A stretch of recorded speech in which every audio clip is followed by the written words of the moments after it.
मैं औरतों के कपड़े सिलाई किया करती थी। एक दिन एक आदमी आया और कहने लगा, मेरी पत्नी बहुत मोटी है, तुम्हें मेरे घर चलकर उसका नाप लेना होगा। उस आदमी ने मुंह मांगी रकम मुझे देने के लिए कहा। भारी रकम का नाम सुनते ही मैं तो हैरान रह गई और मैं तैयार भी हो गई और उस आदमी की पत्नी का नाप लेने के लिए चल पड़ी। लेकिन नाप लेते वक्त मेरे होश ही उड़ गए। उस औरत की तो पिछले 4 महीने से एक इराकी आदमी मेरे घर आ रहा था और कह रहा था कि मैं उनकी पत्नी का एक ऐसा सूट सिलाई करूं जिसे पहनकर वह बहुत ज़्यादा खूबसूरत लगे। लेकिन मैं ये काम नहीं करना चाहती थी, क्योंकि जब से मैंने उसे देखा था मैं खौफ से सो भी नहीं पाई थी और ना ही उस औरत को अपने दिमाग से निकाल पाई थी। लेकिन वह आदमी हर हफ्ते लगातार आ रहा था। मुझे समझ ही नहीं आ रहा था कि मैं क्या करूं और कैसे उसे मना करूं। मैं पिछले 1 साल से इराक में रह रही थी। वहां रहकर अपना पेट पाल रही थी। पेट पालना इराक में बहुत ज़्यादा मुश्किल था। यहाँ मैं सिलाई कढ़ाई करके अपना पेट पालती थी। कमाने वाला मेरे घर में कोई भी नहीं था। वह आदमी बहुत ही एक अमीर आदमी था, मगर सोचने वाली बात यह थी कि यहाँ मुझसे भी ज़्यादा तजुर्बे वाले और अच्छे कपड़े सिलने वाले लोग थे जो कमाल के कपड़े सिलाई किया करते थे।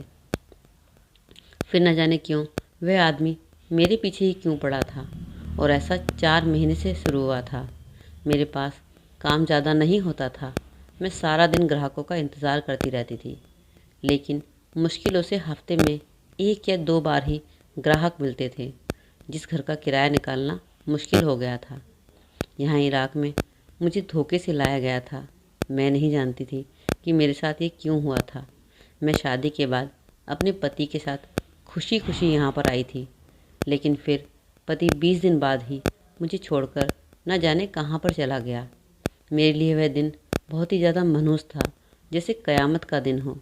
जब मैं 7 समुंदर पार दिन रात अपने पति को ढूंढ रही थी, घूमती फिर रही थी, मेरा पति खाना लेने चला गया था और वह कभी फिर लौट कर आया ही नहीं। मैं भूखी प्यासी पूरा दिन अपने पति का इंतज़ार करती रही कि शायद वो वापस आएंगे। मेरे पास मोबाइल भी नहीं था जो उन्हें मैं मोबाइल पर कांटेक्ट कर पाती, और ना ही मेरे पास पासपोर्ट था। दुख तो मुझे इस बात का था कि पति कोई अनजान भी नहीं था, बल्कि मेरे पापा के दोस्त का बेटा हमारा पड़ोसी ही था। मेरे माता पिता इस दुनिया के जाने के बाद राज अंकल ने ही मुझे पढ़ाया लिखाया था और मेरी परवरिश भी की थी। वो मुझे बहुत प्यार किया करते थे और उन्होंने मुझे कभी किसी चीज़ की कोई कमी महसूस भी नहीं होने दी थी। राज अंकल ने मुझे बहुत प्यार किया, इसलिए उन्होंने अपने बेटे की शादी भी मुझसे ही करा दी। मेरे होने वाला पति शादी से पहले इराक में ही रहता था। वह वहाँ पढ़ने के लिए गया था और वहीं रहकर अपनी पढ़ाई पूरी कर रहा था और फिर वहीं जॉब भी करने लगा। राज अंकल बड़ी मुश्किल से उसे भारत बुलाया था। राज अंकल के पास काफ़ी सारी दौलत थी, बहुत अमीर थे वो। अंकल ने अपने बेटे से कहा कि वह मुझसे शादी कर ले, पर उसने साफ इनकार कर दिया। शायद वो मुझसे शादी नहीं करना चाहता था। कहने लगा, मैं पढ़ा लिखा हूँ और मैं अपनी पसंद से ही शादी करूँगा। मैं किसी गांव की गंवार को अपनी पत्नी नहीं बना सकता। मैं तो ये सुनकर बहुत ही हैरान रह गई थी। वो मुझे गांव की गंवार कह रहा था। ये सारी बातें मैंने छुप कर सुन ली थी। उस वक्त मेरा दिल यही चाह रहा था कि मैं इस घर से कहीं दूर चली जाऊं। ना मैं यहाँ रहूँगी और ना ही अंकल अपने बेटे को मुझसे शादी करने के लिए मजबूर करेंगे। पर मेरा कोई और था ही नहीं जिसके पास मैं जाती। मेरा कोई सहारा नहीं था। मुझे यहीं पर रहना था और अंकल के हर फैसले के सामने मुझे झुकना भी था, क्योंकि उन्होंने मुझे बचपन से पाला था, मेरी सारी जिम्मेदारियां उठाई थी। लेकिन शादी से इनकार करके उसने तो जैसे मुझे जलील कर दिया था। दूसरे के सामने खुद को जलील होते देखना बहुत मुश्किल का काम होता है, पर मैं अंकल को इनकार नहीं कर सकती थी। मैं उन्हें दुखी भी नहीं कर सकती थी। फिर अंकल ना जाने कैसे अपने बेटे को समझाया, वह मुझसे शादी को मान गया। मुझे उसकी आंखों में अपने लिए नफ़रत दिखाई दी थी। कहीं भी उसके दिल में मेरे लिए जगह ही नहीं थी। जब मैं उसके सामने होती, मेरा दिल करता कि मैं उसकी नज़रों से दूर हो जाऊं, पर मेरे बस में कुछ भी नहीं था। मैं खामोशी से आंसू बहा लेती थी।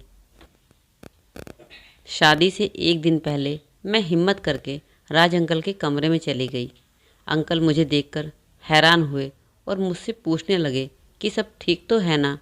तब मैंने अंकल से कहा कि आप अपने बेटे पर जुर्म ना करें, उसे ज़बरदस्ती शादी करने के लिए मजबूर ना करें।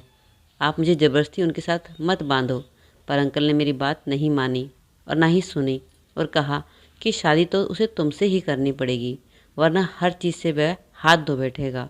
मैं उसे घर से बेदखल कर दूंगा और तुम परेशान मत हो, मैं तुम्हारा पक्का इंतज़ाम किया हुआ हूँ। वह तुम्हें हमेशा खुश रखेगा। अंकल की बात सुनकर मैंने सर झुका लिया और मैं वापस चली गई। मैं उनसे ज़्यादा बहस भी नहीं करना चाहती थी। वो मेरे से उम्र में भी बड़े थे और मुझसे हमेशा प्यार दिया था, तो उनके सामने जवान खोलना तो मैं चाहती ही नहीं थी। बस ऊपर वाले से मैं ये प्रार्थना कर सकती थी और मैं हमेशा एक अच्छे जीवन साथी की कब कल्पना कर रही थी। अगले दिन शादी थी। मैं दुल्हन बनी खूबसूरत लग रही थी और शादी अच्छे से हो भी गई। सब कुछ बहुत अच्छे से हो गया और मुझे मेरे पति के कमरे में पहुंचा दिया गया। अब तो मैं बड़ी घबरा रही थी कि ना जाने मुझसे वो बात करेगा भी कि नहीं। सब कुछ बहुत खूबसूरत था। मेरा दिल जाने क्यों डर रहा था और लग रहा था कहीं पति मुझे धुतकार ना दे। मुझे बहुत ज़्यादा डर लगा हुआ था। लेकिन फिर जो हुआ मैं हैरान ही रह गई। वो कमरे में आया और मुझे देखकर हैरान सा हुआ। शायद वह मेरी खूबसूरती देखकर दंग रह गया था।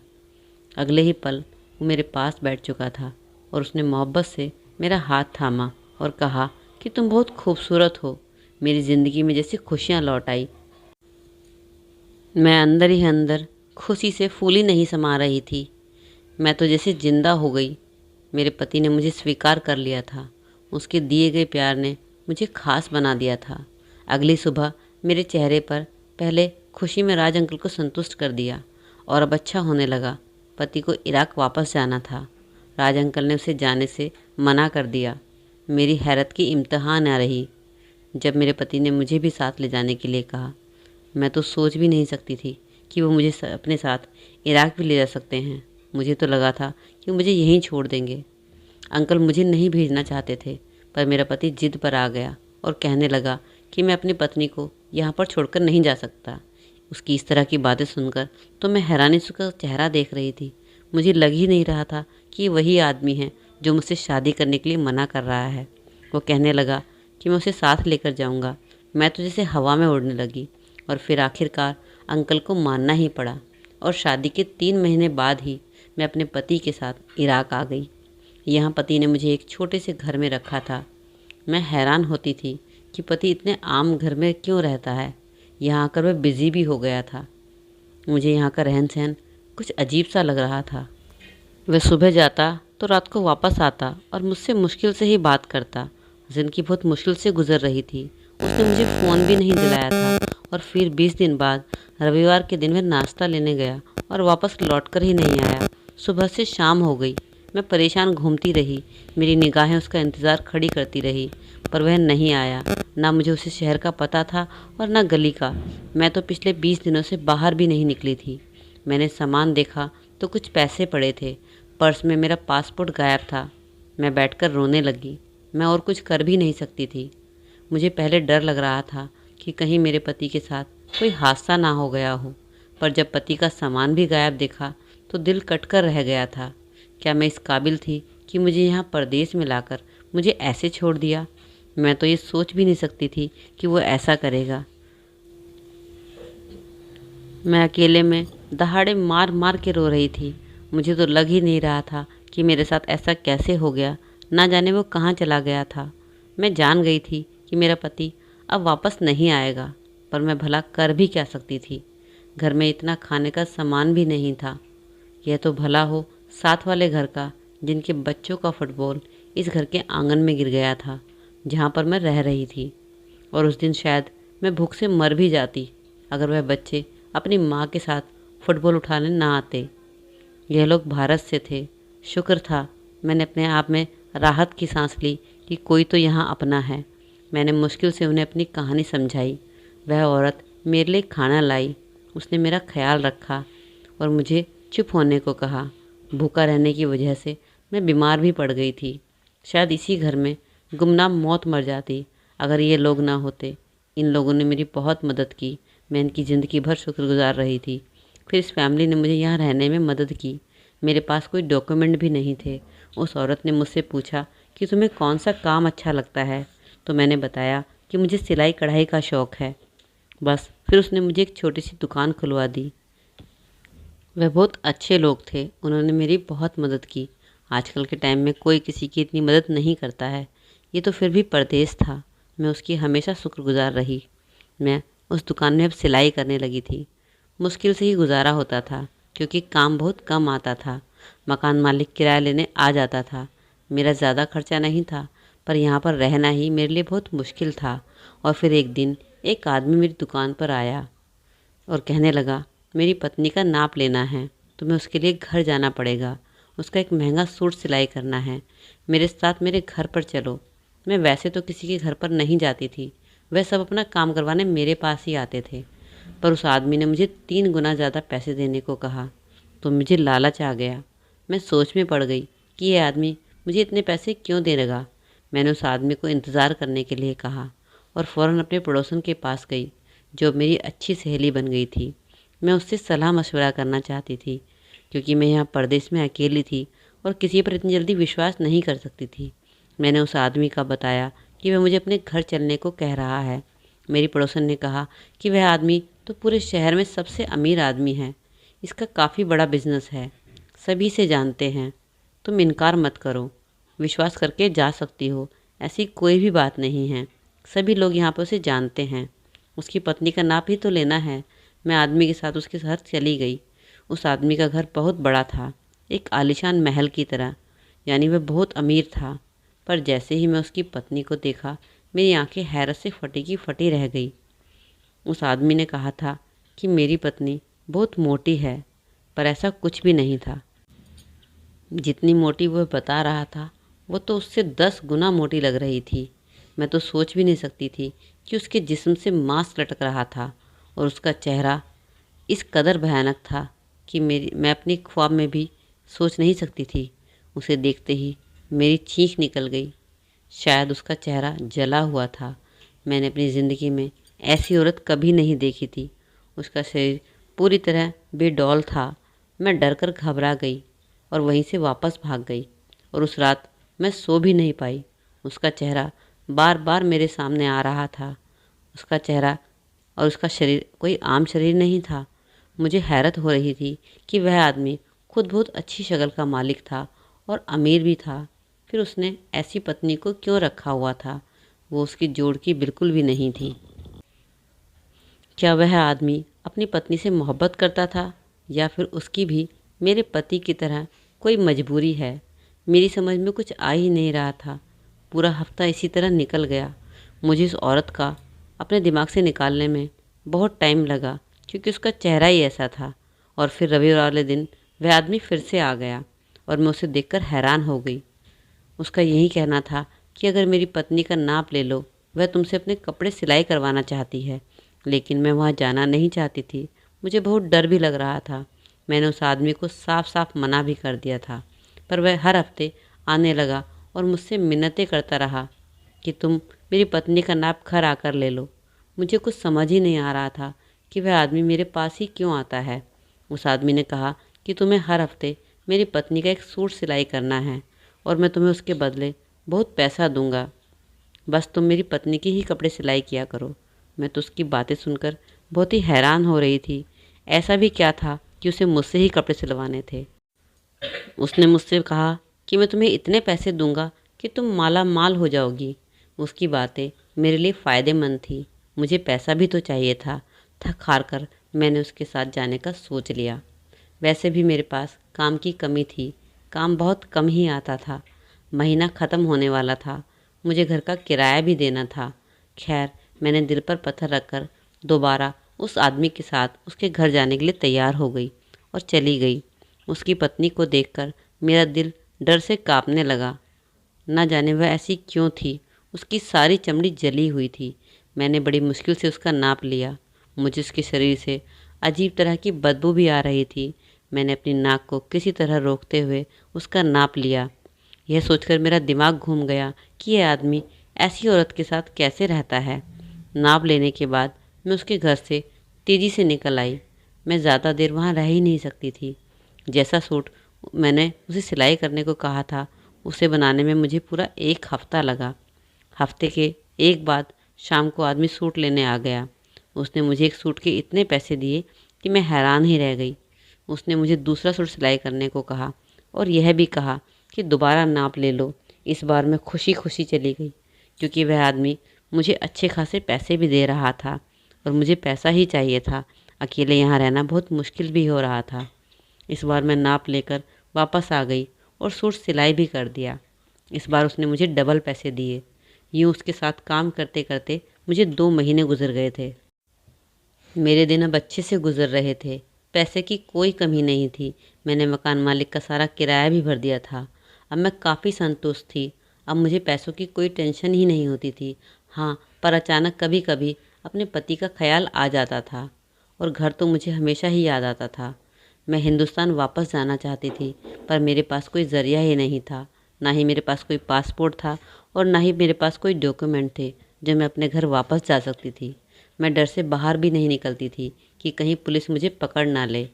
इसलिए मैं घर से बाहर निकलना चाहती ही नहीं थी। सारा दिन बैठकर बस अपना काम करती और कपड़े सिलाई किया करती थी।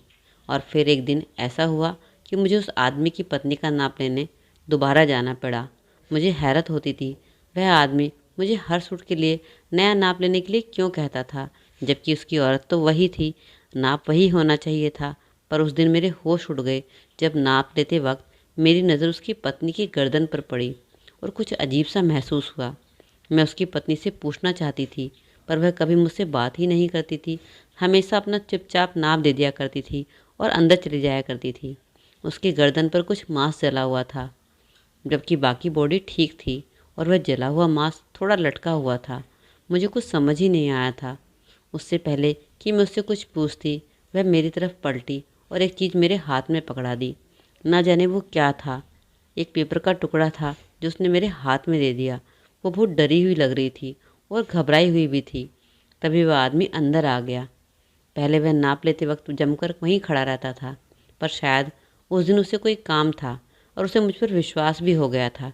इसलिए कुछ देर के लिए उस दिन वो बाहर भी चला गया था। उस वक्त मेरा दिल बहुत तेज़ी से धड़क रहा था और मुझे डर भी लग रहा था कि जैसे उस औरत ने मानो मुझे क्या चीज़ दे दी है। मैं ऐसे खड़ी थी जैसे मेरी कोई चोरी पकड़ी गई हो। मैं नाप लेकर तेज़ी से वापस आ गई। आज तो मैं बहुत घबराई हुई थी और बहुत डरी भी हुई थी। आखिर उसने ऐसा क्या दिया था। वापस आकर जब मैंने वह पेपर खोला और देखा तो मैं हैरान ही रह गई। उस पर एक फ़ोन नंबर लिखा हुआ था। मुझे कुछ समझ नहीं आया कि किसका नंबर था और उसकी पत्नी ने मुझे ये क्यों दिया था। मेरी समझ से सब कुछ बाहर था। मैं काफ़ी देर तक सोच में विचार में पड़ती रही और फिर पड़ोसन के घर चली गई। एक वही मेरा सहारा थी जिससे मैं अपने मन की बात कह दिया करती थी। वहाँ जाकर मैंने उसे फ़ोन पर का नंबर दिया और नंबर मिला दिया। वो नंबर किसी मर्द ने उठाया। मैंने डर के फ़ोन बंद कर दिया। कुछ देर बाद उसने वापस फ़ोन किया। इस बार मैंने ही उठाया तो कोई अजनबी था जो मुझसे कह रहा था कि मैं तुम्हारे घर के बाहर खड़ा हूँ। यह सुनकर तो मेरे पसीने ही छूट गए। मैं घबरा गई कि यह आदमी कौन हो सकता है। और जब मैं बाहर निकली तो वाकई वर्दी पहने एक आदमी खड़ा था। उसका आधा चेहरा छुपा हुआ था। उसने मुझे देखते ही कहा कि ज़रूरी बात करनी है। मैं तो घबरा रही थी कि इस आदमी को मुझसे ज़रूरी बात क्या करनी है। मैं तो उसे जानती तक ना थी। उसने मुझसे कहा कि आप अंदर चलो। मैं उसे लेकर अंदर आ गई। फिर उसने जो कहानी मुझे सुनाई, उसे सुनकर तो मेरे पैरों तले ज़मीन ही निकल गई। वह एक एजेंट था जो किसी मिशन पर था और वह मिशन में इराकी आदमी के खिलाफ था। मैं हैरान थी कि वह आदमी तो बहुत अच्छा इंसान था। लोग उसे बहुत पसंद करते हैं, पर असल बात तो कुछ और ही थी। जो सच्चाई उसने उस आदमी के बारे में बताई, उसे सुनकर तो मैं हैरान ही रह गई। वह आदमी लड़कियों के ज़रिए स्मगलिंग करता था। जिस लड़की को अपनी जब पत्नी जाहिर करता था, वह उसकी पत्नी नहीं होती थी, बल्कि वह लड़कियों को नकली मांस से मोटा बनाता था ताकि अंदर वह स्मगलिंग का माल डाल सके। वह इतना घिनौना काम उन लड़कियों के साथ मिलकर कर रहा था। वो उसके चेहरे पर जला हुआ मांस लगा देता था जो बिल्कुल असली लगता था। हर बार अलग अलग लड़की होती थी, पर वह इस तरह से उन्हें तैयार करता था कि पहचानना मुश्किल ही होता था। मैं भी इस बात से धोखा खा गई थी। मैंने हर बार अलग लड़की का नाप लिया था, लेकिन मैं जान ही नहीं पाई थी कि ऐसा था। मैं तो उसे एक ही औरत समझ रही थी। वह उनके ज़रिए लोगों के जिस्म के अलग अलग हिस्सों की स्मगलिंग भी करता था। वह लड़की जिसने मुझे वो नंबर दिया था, वह भी एक एजेंट थी जो मुश्किल से वहाँ तक पहुँची थी। उस एजेंट ने मुझसे कहा कि तुम उस आदमी को पकड़ने में हमारी मदद करो। मैं तो घबरा रही थी, मैं ये सब करना नहीं चाहती थी। उसने मुझसे कहा कि तुम्हें बस यह करना है कि इस बार जब नाप लेने जाओ तो उस लड़की को तुम्हें फ़ोन देना होगा। मैं सुनकर डर गई। मैं कैसे ये काम कर सकती थी? मैं तो खुद ही एक कमज़ोर औरत थी। पहले मैंने इनकार करना चाहा तो उस आदमी ने कहा कि उस हैवान को पकड़ने में हमारी मदद करो, वरना वो ना जाने कितनी लड़कियों की ज़िंदगी ख़राब कर देगा। वह एक घिनौना काम जारी रखेगा। वह एजेंट मुझसे इसलिए मदद मांग रहा था क्योंकि इस आदमी के घर तक सिर्फ मैं ही पहुंच सकती थी और किसी को वहां जाने की इजाज़त नहीं थी। मैंने इस आदमी से कहा कि मैं एक शर्त पर तुम्हारी मदद करूंगी, और फिर उसने मेरी शर्त मान भी ली। मैंने अगली बार नाप लेने गई तो छुपकर फ़ोन भी ले गई और वह फ़ोन उस लड़की के हवाले कर दिया। उस औरत का नाप लेते वक्त मैंने ये काम इतनी सफाई से किया था कि उस आदमी को पता ही नहीं चला। मैं अपना काम कर चुकी थी। उसके बाद उस एजेंट ने मुझसे जिस तरह से वादा किया था कि मैं तुम्हें हिंदुस्तान वापस भिजवा दूंगा, उसने अपना वादा पूरा किया और मुझे हिंदुस्तान भिजवा दिया। जब मैं हिंदुस्तान पहुंची तो वहां मैंने देखा कि अंकल बहुत बीमार हो चुके हैं। राज ने मेरे बारे में उन्हें यह कहकर कहा था कि मैं मर चुकी हूँ, लेकिन मैं जिंदा थी। मुझे देखकर राज अंकल रो पड़े और वह सारी जायदाद उन्होंने मेरे नाम कर दी जो उनके बेटे के नाम थी। उन्हें अपने बेटे से नफ़रत हो चुकी थी। उन्होंने क्या सोचा था और क्या हो गया था, क्योंकि राज ने मेरी ज़िंदगी ख़राब कर दी थी। अब मैं इस घर की मालकिन थी। तभी अचानक राज भी वापस आ गया और मुझसे माफ़ी मांगने लगा और तरह तरह के बहाने बनाने लगा। लेकिन ऐसे आदमी पर मैं दोबारा विश्वास नहीं कर सकती थी, इसलिए मैंने उसे तलाक दे दिया और अकेली इस घर में रहने लगी। अंकल इस दुनिया से जा चुके थे। तो दोस्तों, आपकी कहानी कैसी लगी ज़रूर बताइएगा।